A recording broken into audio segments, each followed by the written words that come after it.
Happy New Year. Welcome back. So we're starting with section 10.3. So basically what I did is I wrote in the definitions because there's a lot of them with this section, but you guys should know the majority from physics class. So this is about vectors and their applications. So scalars. Scalars are quantities that involve magnitudes and represented by real numbers. So a scalar example would be if I said 45 pounds or 60 miles per hour.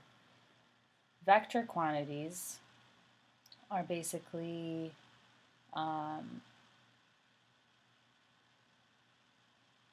quantities that involve magnitude and direction. So examples are velocity, acceleration, force.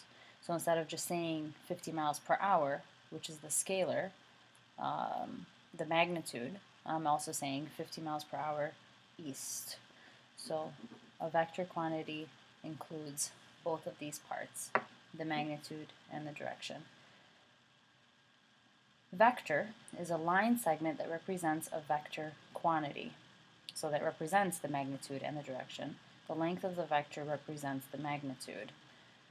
The initial and the terminal point, it's used for naming vectors. So for example, OP and PO are not the same.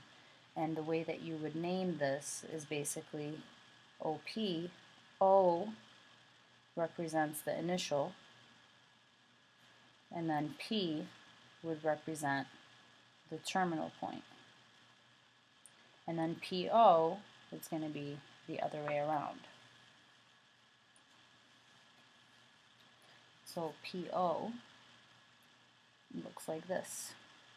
P is the initial and O is the terminal point. A resultant vector is the sum of two vectors. Okay. Opposite vectors, for every vector v, let's call that v, there's an opposite vector that says negative v. And they have the same magnitude but opposite directions. So if you have 40 miles per hour going east, this is v, and then the opposite vector would be 40 miles per hour going west, which brings us to the zero vector. So if we were to add both of these together, you'd end up with 0, so the sum of v and opposite v. Alright, so next up, we're going to be talking about magnitude and direction angle of a vector. So this is a very important definition, so let's write this down. Alright, so magnitude and direction of a vector AB. Another way to write down a vector AB is using these kind of brackets, but you'll probably be seeing either or, so just keep that in mind. So the magnitude, which is the length,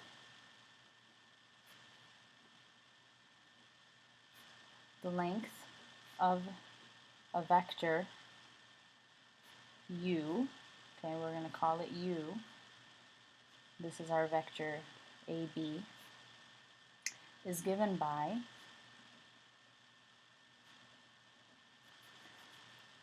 the absolute value, because length of course has to be a whole number, it has to be a positive number, sorry, it cannot be negative,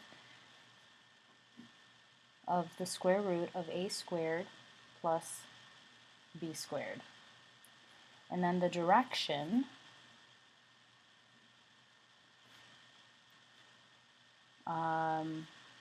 for angle theta satisfies, or you get it by entering the tangent of theta is equal to b over a. Now sometimes, to figure out theta, we have b and a, so remember, you'd have to use the inverse to figure that out. Okay? And of course, a cannot be 0, because if it is, what happens is that is going to be undefined. So here's our first example for that. Find the magnitude and direction of this vector. So our vector is 3, 2. So I'm going to draw this out really quick just so that you can see where they got the 3, 2 from.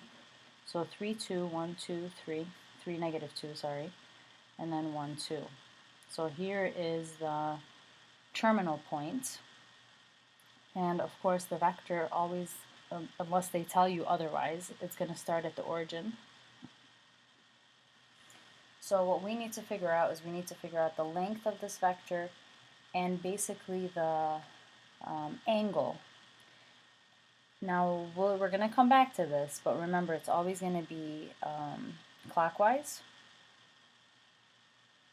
Oh, that's counterclockwise, sorry. So we want to figure out what this angle is. Starting at 0, we know that from here to here is 90. This is 180, 270. The question is how much is that? So total. So obviously this is going to be an angle that is greater than 270 degrees. So you just use the formula. So to figure out the length, this is my A and this is my B. So it's going to be 3 squared plus negative 2 squared, which is the square root of 9 plus 4. And of course that is the square root of 13. So that's our length. Cannot be simplified. So that is our magnitude.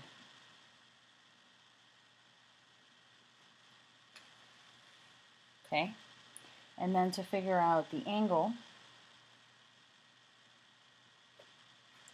basically we're going to use tangent of theta is equal to b over a, negative 2 over 3.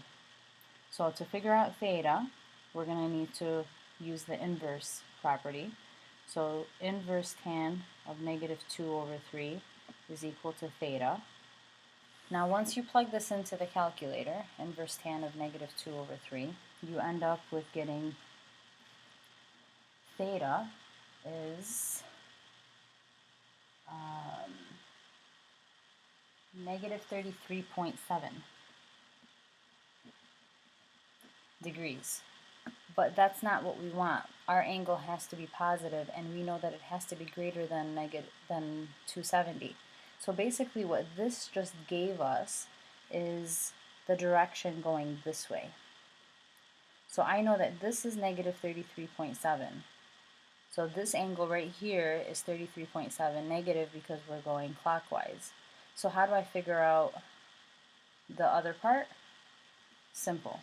It's going to be 360 minus the 33.7 will give us our angle, our theta, which is 326.3 degrees.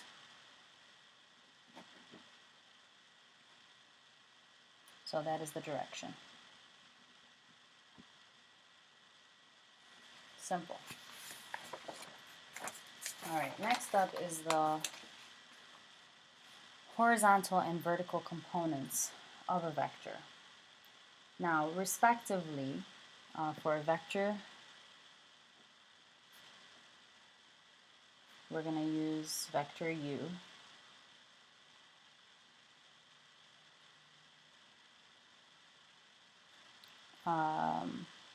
We get the horizontal component, which is how far it's going to go on the x-axis. And you get that by getting, that's your A, right? Because A, B, of course, this is going to be your horizontal, and this is going to be your vertical. Okay?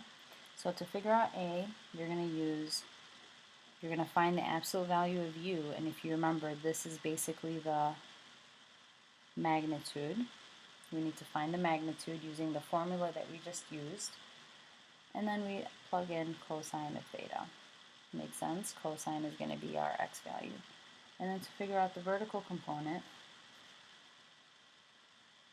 which is b, and that's going to be, again, the magnitude times sine of theta. So here's our vector w. It has a magnitude of 25 and direction of 41.7. Find the horizontal and vertical components. Now because they gave us our u and they gave us our theta, this is pretty easy. So to find the horizontal, I'm just going to plug that in. So A is 25 times cosine of 41.7 degrees, and you end up with 18.7. Now remember, this is a point. It's an x and y axes, so it's a point. It's units. And then our vertical is going to be our b, which is 25 times sine of 41.7 degrees. And that is 16.6. So what we now know is that vector w can be graphed at 18.7, comma 16.6. So 18.7, positive 16.6. And I know that the magnitude of this thing, or the length of this, is 25, and the direction is 41.7 degrees. Alright, so pretty straightforward. Alright, next up is vector operations. So basically vector operations just tells you how you can add or multiply or distribute or subtract different vectors. So really quickly, if you have two vectors A and B plus vector CD, you can just add the two x components and the two vertical components to get the resulting vector.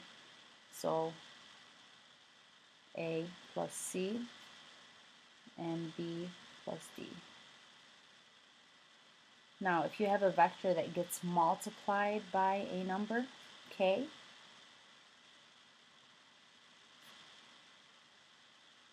then you just distribute. K times A, k times B is your final answer vector.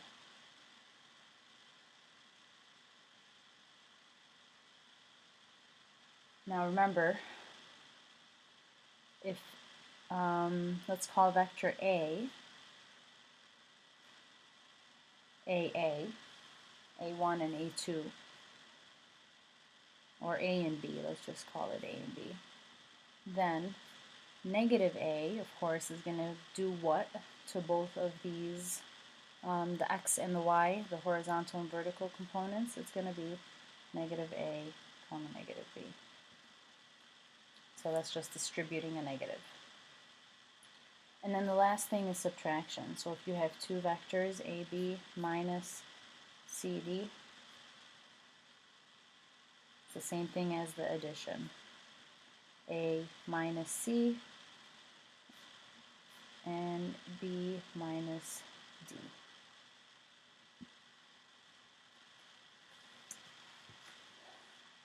Okay.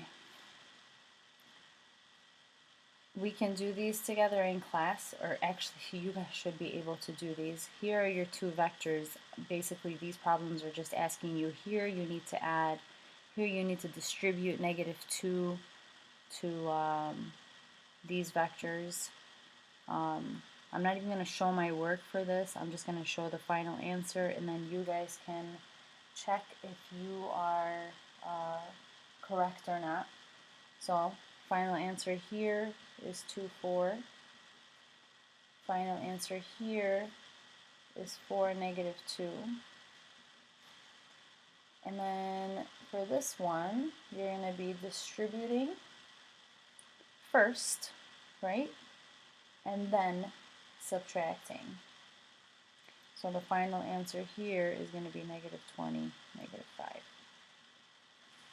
So you guys can try those on your own. I'm not going to show you how to distribute and multiply. Alright, so you might need to pause this video once you get to this part. So here is the I and J form of vectors, which is basically just a unit vector, and unit means that the magnitude is 1. That's basically it. These are two important unit vectors which are commonly used, and these are the vectors in the directions of x and y axes. The unit vector in the direction of x is I, and the unit vector in the direction of y is j. So on an x and y axis, we would draw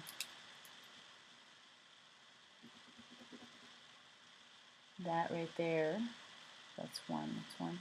This is I, and this is j. Unit vector I and j. Okay, there is a third for 3D, and that is called the k, and it goes on the z-axis, but we don't have to know that right now. Alright, next up is the dot product. Dot product of two vectors. It's a real number, not a vector, aka the inner product. It's used to determine the angle between two vectors. So the question is how you find that. So basically the dot product of two vectors, so let's call it vector u, we'll call is AB, and then vector w is CD. The way that you would find the dot product, or the way that they would ask you to find the dot product, they would say find u dot v. So you're trying to find the inner product, the angle between these two vectors. They would ask it just like this. This is not multiplication, this is dot product. And it's read u dot v, and given by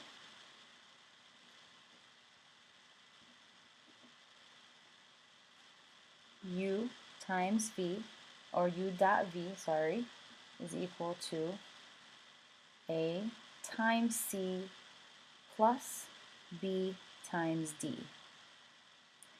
And you get one final real number answer.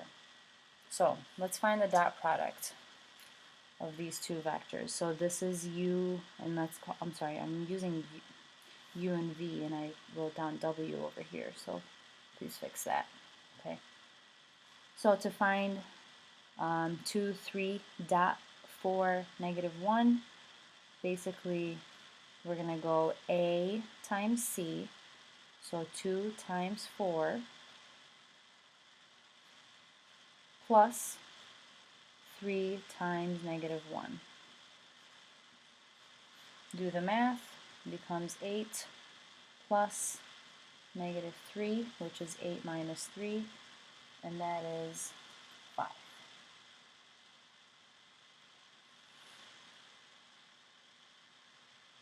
Okay, let's do this one together in class, just to review, and it is a harder one. It's using the unit vectors, which shouldn't really change the problem too much, but we'll do this together in class and I'll show you guys. Alright, so the properties of dot products, there are 6 of them. So the first one, for all, first of all, vectors called u and v and w, and real number k. So anytime you see k, it means we're talking about a real number here. So u dot v is equal to v dot u.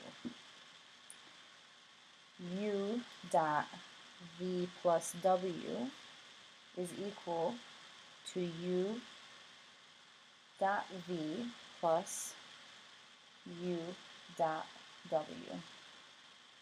So you notice that it was distribution using the dot product. Same thing if it was the other way around. So u plus v dot w is equal to u dot w plus v dot w. Okay, so just got distributed. Same thing. Don't let that mess you up. Okay, next up is if you have a real number k times u, and then dot v,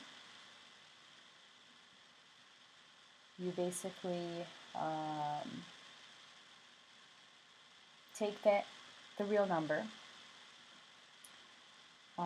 take it out, do the dot product for u and v, and then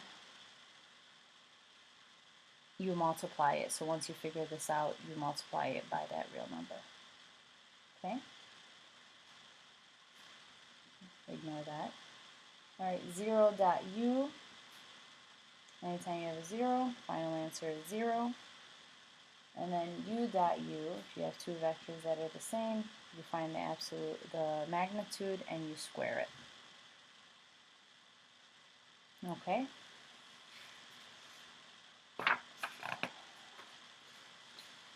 Alright. The geometric interpretation of the dot product, which means in terms of theta, so here we found the distance as 5. What if we wanted to find the actual angle in degrees? That's what they mean by the geometric. So if theta is the angle between two non-zero vectors u and v, where theta is between 0 degrees and 180 degrees. So remember, 0 degrees and 180 degrees, that means the vector is somewhere here in this area. Then u dot v is equal to the magnitude of u times the magnitude of v times cosine of theta. Or another way to rewrite this, or you solve it, basically get cosine of theta by itself. So how do you do that? Is you take these two and you divide on both sides. Or cosine of theta is equal to u dot v divided by the magnitude of u times the magnitude of v. Remember, you're going to end up with a number here, and you have a number here, and a number here. So this just becomes a mathematical equation. Use the inverse, you get theta.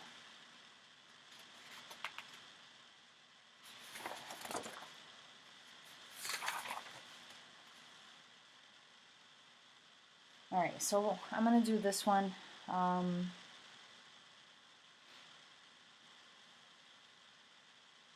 With you guys, and then we're going to leave these three we're going to do together in class, which I believe those are the only examples from this section, but we're already at 23 minutes.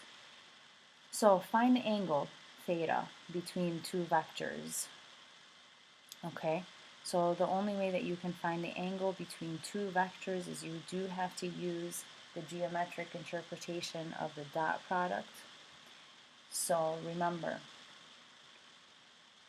to find that cosine, that theta, what we need to do is we need to find the dot product between u and v. We need to find the magnitude of u and the magnitude of v.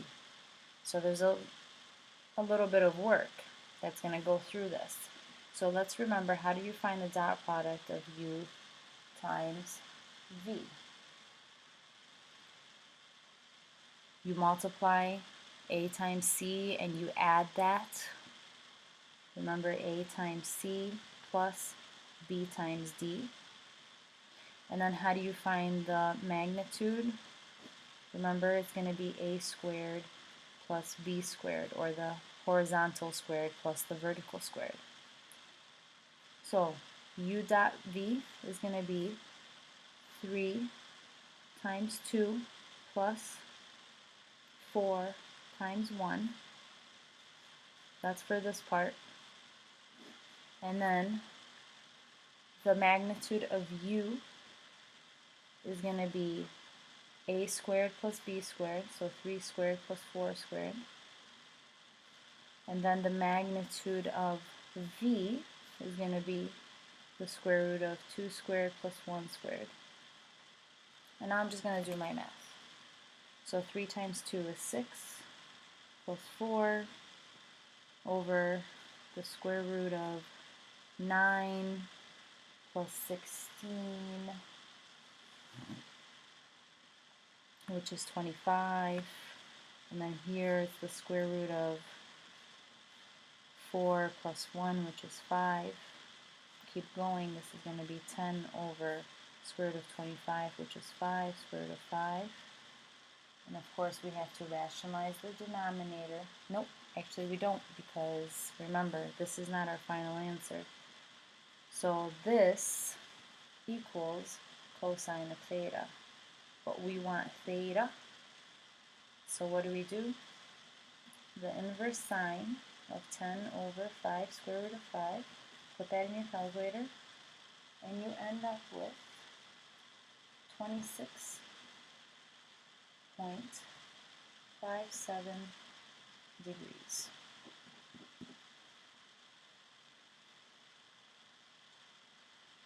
Now remember, just a little note, and we'll talk about this in class, but if A dot B equals 0, so if the dot product of two vectors is 0,